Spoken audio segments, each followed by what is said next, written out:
bersama saya lagi dalam Alright Nopo Channel. Berita baik sahabat-sahabat semua. Apabila yang menyaman itu ya samannya ditolak oleh mahkamah.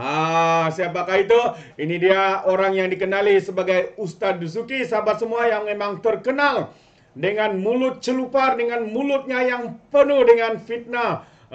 Apabila pernah membuat fitnah kepada Dr. Mujahid, mengatakan harta milik aset tabung haji dijual kepada orang bukan Islam, ya, tapi hakikatnya sahabat semua itu hanya satu tuduhan, ya. Dr. Mujahid sudah pun menang dalam kes saman itu, ya. Begitu juga dengan kes ini, kes jamming ini yang disaman oleh bekas ulama PAS ini, ya, tapi akhirnya saman beliau pula ditolak oleh mahkamah. Mengejutkan sahabat-sahabat semua. Dan satu lagi yang saya ingin kongsikan hari ini adalah berkaitan dengan jemaah Islam yang sudah diseleweng kata bekas pemimpin PAS.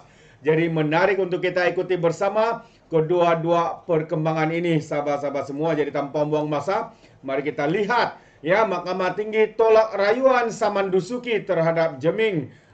Itu dia yang mana Mahkamah Tinggi Kota Baru menolak rayuan saman fitnah bekas anggota jawatan kuasa ulama PAS, ya, Ahmad Dusuki Abdurrani terhadap Ketua Pemuda Amanah Kelantan Hazmi Hasan atau lebih dikenali sebagai Jeming.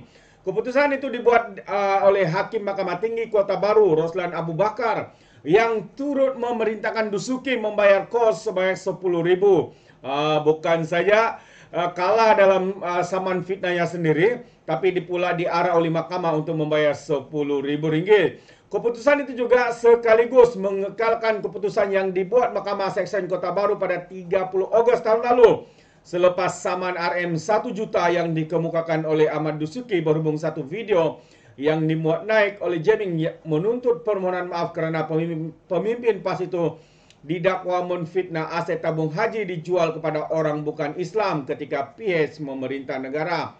Peguam Faiz Fazil berkata mahkamah mendapati bahawa video Hazmi tersebut bukan satu fitnah kerana terbukti aset tabung haji tidak dijual kepada orang bukan Islam. Tambah lagi, sementara itu hakim juga mendapati bahawa kenyataan Ahmad Dusuki itu boleh memberikan kesan negatif kepada umat Islam dan bukan Islam di Malaysia. Oleh itu hakim mendapati bahawa pembelaan common law yang dibangkitkan Hazmi termasuk komen berpatutan, fair comment dan perlindungan masyarakat bersyarat qualified privilege telah dibuktikan katanya dalam kenyataan media hari ini. Ahmad Dusuki yang juga penceramah bebas diwakili Peguam Jamil Yaakob, manakala Hazmi atau lebih dikenali sebagai Jeming diwakili YB Fazil.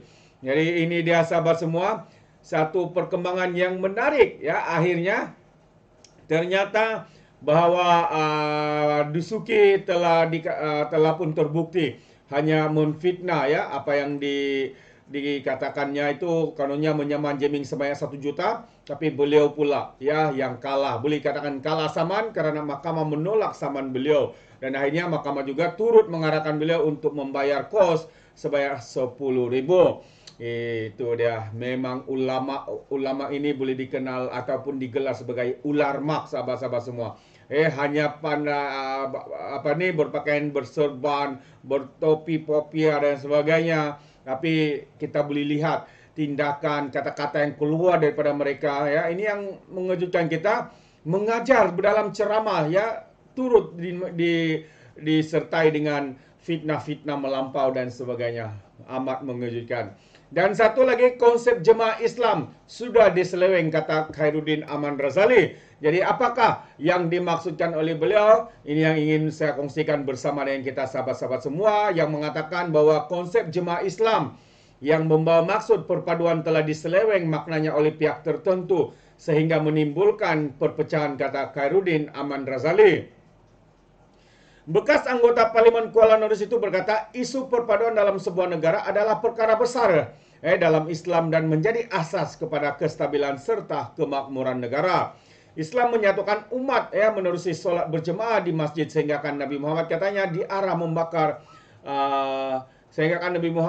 diarahkan membakar masjid Dira yang dibina oleh munafikin, golongan munafik, bagi menyaingi Masjid Kubah kerana bertujuan memecah belahkan orang Islam di Madinah. Tetapi malang sekali hari ini katanya apabila perpaduan umat Islam dipecah-pecahkan dengan sebab kepartian, katanya dalam hantaran Facebook hari ini. Ya, kenyataan setiausaha eksekutif Majlis Ulama UMNO itu dibuat ketika perpecahan kesan daripada pilihan raya negeri baru-baru ini terus ketara di negeri ini. Ia diburukan lagi dengan kenyataan Menteri Besar Kelantan Muhammad Nasruddin Daud yang menganggap dua wakil pembangkang di negeri itu sebagai pihak yang menentang perjuangan Islam. Dua adun tersebut ialah Dr. Hafizah dan Muhammad Sabudin Hashim yang masing-masing memenangi kursi di Kota Lama dan juga Galas. Jadi kedua-dua mereka menuntut permohonan daripada Nasruddin dalam tempoh 7 hari dan tindakan mahkamah akan diambil sekiranya dia gagal untuk berbuat demikian. Bagaimanapun Nasruddin menegaskan dia tidak akan memohon maaf, sebaliknya akan meneliti notis tuntutan daripada adun PIHES dan BN itu. Nasruddin berkata pilihan raya merupakan medan yang untuk pihak yang berkenan bersaing dalam politik secara sehat dan mendapatkan kuasa. Malahnya kata Khairuddin, ketika ini pilihan raya adalah menjadi punca pertikaian dan perpecahan termasuk dalam kalangan adik-beradik dan ahli keluarga. Khairuddin berkata antara konsep yang berjemaah yang sering dilakukan dalam kehidupan seorang ialah sewaktu di masjid apabila sembahyang dilaksanakan bersama-sama. Keadaan bagaimanapun berubah katanya apabila konsep itu tidak lagi dipertahankan, malah menjadi tempat meleraikan perpaduan yang sepatutnya dibina. Jemaah, solat Jumaat bermaksud solat perpaduan. Ya, apabila masjid pula menjadi medan politik kepartian, maka hancurlah perpaduan umat yang dibina menerusi solat perpaduan. Apabila masjid dan surau dibina untuk kepentingan kelompok dan untuk memisahkan diri daripada jemaah umat Islam, maka terungkailah perpaduan, katanya.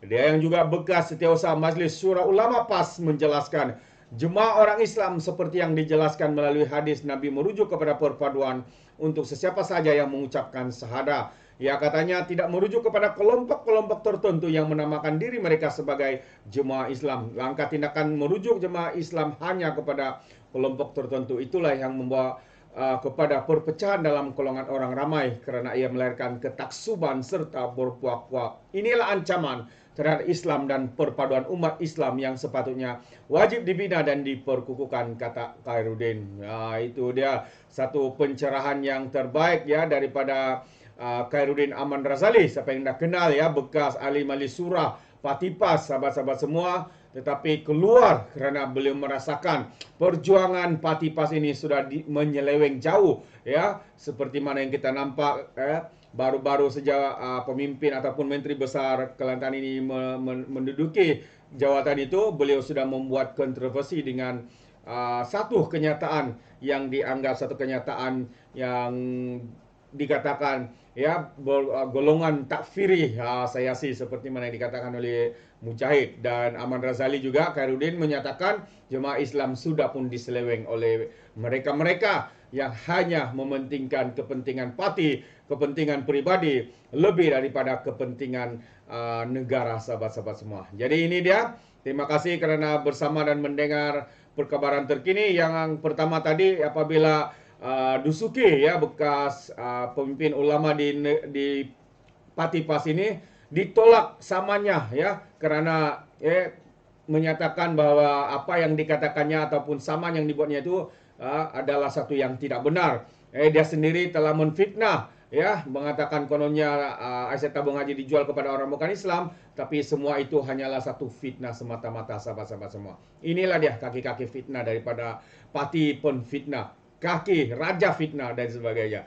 Jadi terima kasih. Sampai di sini saja, izinkan saya untuk mengundurkan diri dan seperti biasa peribahasa mengatakan dapat kangkap 2 tahun keinginan. Dalam bahasa Melayunya, tepuk dada, tanya selera. Sekian saja daripada Orang Dapat Channel. Saya kita berjumpa lagi. Bye bye.